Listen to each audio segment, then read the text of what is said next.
God's calling can never be hindered by any background.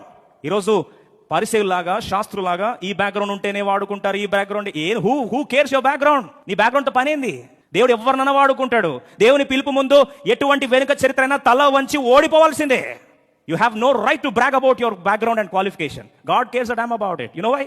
When God wants to call you, He calls the disqualified, He calls the unqualified and qualifies them with their calling. And that's the beauty of God. And that's where we need to take pride in God's work of calling.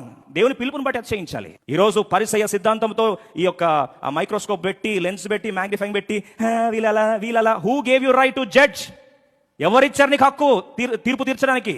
తయారు చేసిన దేవునికి లేని బాధ నీకెందుకు వస్తుంది? పిలుచుకున్న దేవునికి లేని బాధ నీకెందుకు వస్తుంది? ఈ రోజు కట్టుకున్న పరమ భర్తకు లేని బాధ నీకెందుకు వస్తుంది?